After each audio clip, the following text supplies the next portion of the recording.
Hi guys! Welcome to our YouTube channel, Inday 8 Buhay Probinsya. Kumusta na po ang lahat? So, for today's video guys, pag-usapan po natin guys, yung mga dapat natin gawin kung tayo po ay baon sa utang. Okay?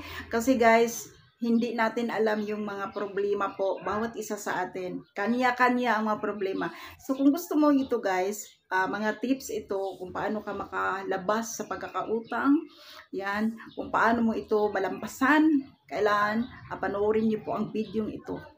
Napaka-importante po guys. Ito guys, ano lang ito na mga sharing, no? Pero importante po ito sa atin. Kaya kung baguhan kayo dito sa ating YouTube channel, huwag pong kalimutan, i-like, share po, at subscribe ka na rin kung hindi ka pa nakapag-subscribe.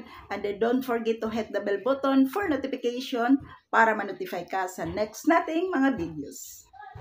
Marami po sa atin na pag nababao na sa utang, para bang wala ng pag-asa.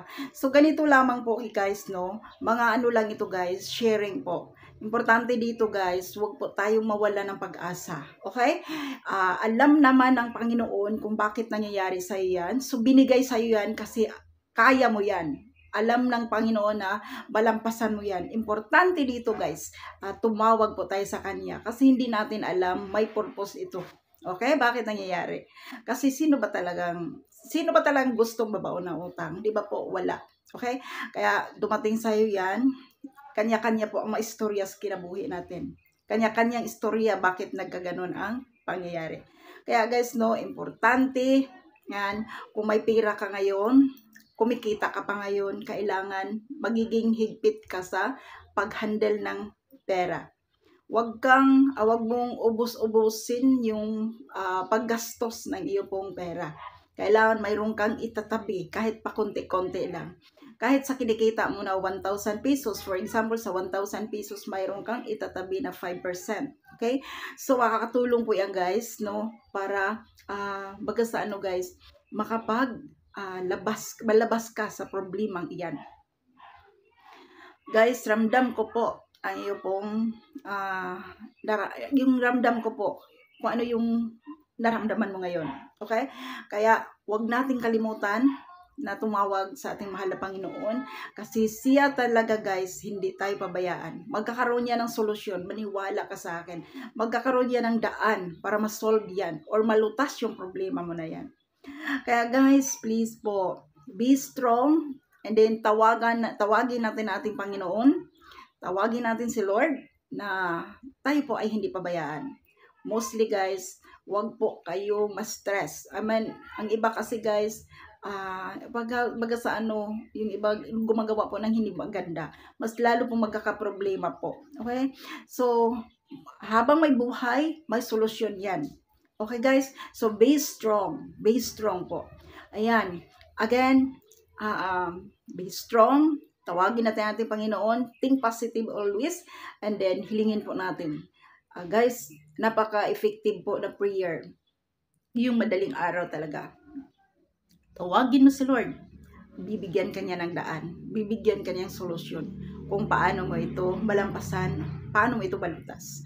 Okay? Sana po guys nakakatulong po sa inyo ang kunting tips na aking ibahagi ngayon sa inyo. Pero alam ko po guys, matulungan ka dito. Again, kung may trabaho ka ngayon, may pera ka ngayon, huwag mo ubusin lahat yun. Okay? Magtira ka kahit konti. Sa kinikita mo sa isang buwan, magtira ka kahit konti. Baga sa ano guys, kung darating yung oras na kailangan mong kuuton or kuhaon ang imong naipon, pwede mong magamit yan. Importante mayroon kang naipon. At ang pagbabayad po ng utang guys, kailangan nating bayaran yun. No, hindi natin pwedeng takasan kasi ang mga utang po guys ay pinaghirapan din yan sa mga may-ari ng pera na yan. Kaya mas lalo tayong mahirapan, mas lalo tayong magkakaroon po ng baga sa ano, kasi guys, ako'y naniniwala talaga sa karma. Kung hindi ka marunong magbayad sa iyong utang, mas lalo kang mahirapan. Kaya kailangan marunong tayong magbayad. Okay? Unti-untiin natin. At kung hindi mo pa kayang bayaran, makiusap ka sa may-ari. Okay? And then, dahan-dahan, babayaran mo yan, paunti-unti. I'm sure napapayag po yan. Okay? So, ayan. Sana po makatulong po sa inyo ang ating sharing ngayon. Again, guys, huwag kang mawala ng pag-asa kung ikaw ay nasa sitwasyon ng problemang ito. Okay? Hindi po solusyon na gumawa ng masama. No? Hindi. Idasal mo yan. And then, hanapan natin ang paraan yan. Maghanap tayo ng paraan kung paano masolusyonan. Okay? So, think positive.